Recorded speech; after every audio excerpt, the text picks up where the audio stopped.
Yes, hip-hop is a culture. It's made of the 5 elements: the DJ, the B-boys, the B-girls, the graphic writers, aerosol writers, and a whole lot of scratching and MCing, as well as the 5th element, knowledge, culture, and overstanding, and then all the other plus elements that comes after that. Try to run from the hip-hop culture. What is wrong with y'all? You lost your mind. You're insane. You're going crazy. You must go back to the roots, back to the basics, back into time, back when it was peace, unity, love, and having fun. Where the B-boys are at, where the B-girls are at. Come on and show me the true school culture, you weed head suckers, pimps and hoes, wanna be bitches, wanna be foes. Come on and get back to the roots of the crime that you did when you stole the hip-hop alive, sucker. Why? Why did you do it?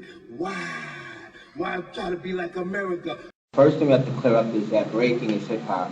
The original hip-hop dance was breaking and rock. Hip-hop has a foundation, be it party dance styles. If you're going to look up Elite Force and you're going to ask them what hip-hop is, you got to learn their foundation for freestyle. They're also top rocking, breaking. These are all hip-hop dance styles. If you're going to call yourself a hip-hop dancer, you have to learn those styles. You can't just come out and do all the abstract music video stuff and call yourself a hip-hop dancer. It don't work that way. The education is not just in the studio, it's in the street, it's in the clubs, it's in the jams. You know what I'm saying? And, what messes the b-boy scene up a lot is kind of like the backpack b-boys that show up to a jam only to show off. They're gonna go in a circle all day. But you got to remember, this whole party scene is a social scene. So you go to socialize, you go to get with a girl. I want to see more guys, B-boys and B-girls dancing on the floor, just two-step. Just no grinding, nothing nasty, just simple two-stepping and partying to get the vibe going. And then when the records come on that make you break. Otherwise, you know, don't mess up the whole party. Remember, we're there to socialize. The hip-hop scene is a social scene. You know what I'm saying? So hang out, chill, party, grab a girl, bring her on the floor, show her a good time. The people are really understanding what B-boy is, because for a while when I was coming to events, people was breakdancing. Breakdancing means that people go out there and just do moves, but now the kids are starting to understand that it's about the dance. We are not circus acts. B-boy stands for dancers. Breakdancers are circus act. We are not circus act, and I see a lot of B-boys here today. So what standard of dancing do you think this event represents? The real, the true hip-hop dance. Everybody keeps seeing these hip-hop dancers on TV and thinking they're the real hip-hop dancers. B-boys was #1 in hip-hop. When hip-hop was out, this what they was doing. They was B-boying. They wasn't doing all this other stuff. The stuff came later. But the first dance that when hip-hop came out, when Kool Herc was throwing jams in the Bronx, was B-boying. But at the time, like back in the days, we wasn't really, like, we used to say that gymnastics wasn't breaking, wasn't b-boying. You know what I mean? So like if you would do a flip, we would say, that's not b-boying, B. You know, that's gymnastics. Go back to the gym with that.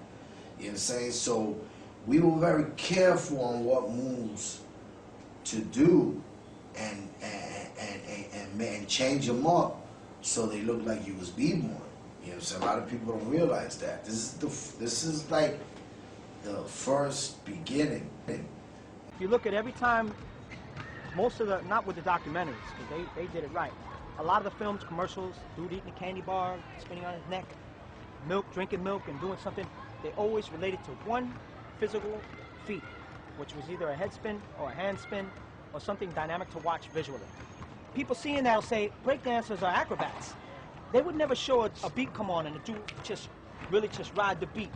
Well, and then when the horn section come out, whack, catch the horn section. You know, they would never show someone making a connection with a song because that isn't dynamic. It's not exciting.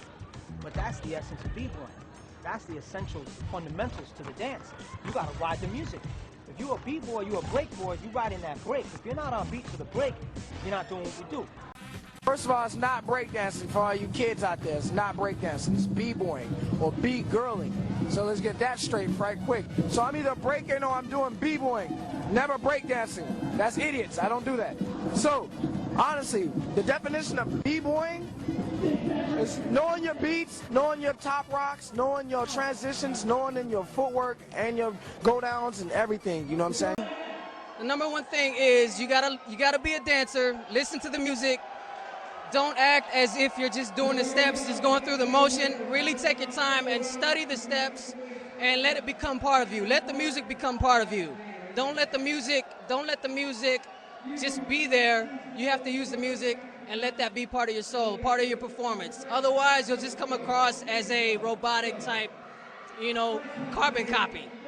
I think my advice is find style, you know, like nowadays, you know, like it's so whack now, you know, like I think b-boying now is just everybody, it's about who can copy the best and who can jump the highest and who can, it's not about style anymore, it's not about individuality anymore.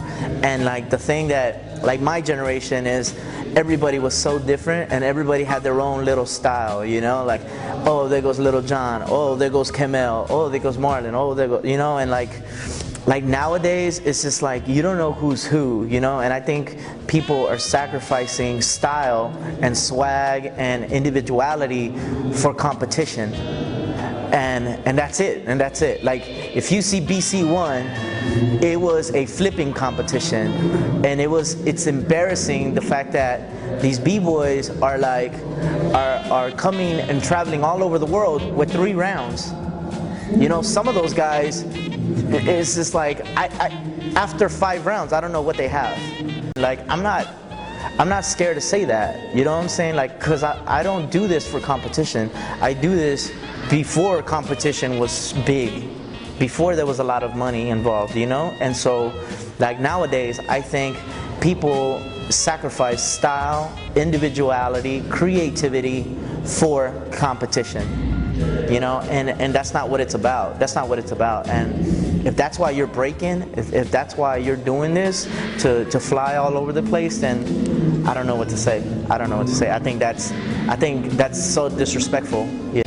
Like b-boys have little respect for hip hop. They have little respect for hip hop, you know, and that goes again with all these new competition-born b-boys that have no respect for hip hop. And I'm just like, what are you serious? You know what I'm saying? And it's very disrespectful for me, because I know that hip hop has shown me the world.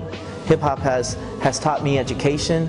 You know, hip hop has taught me to express myself. It gave me my art, you know, my ability to speak. And so when people are so disrespectful to hip hop, I'm just like, man, it's so whack. It's so whack, you know what I'm saying? And that goes for anybody.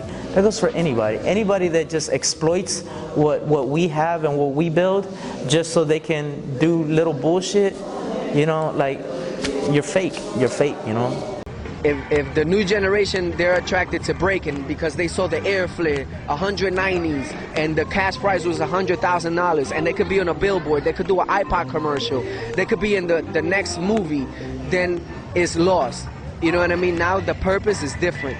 You know what I mean? It's not relevant to what hip-hop culture is.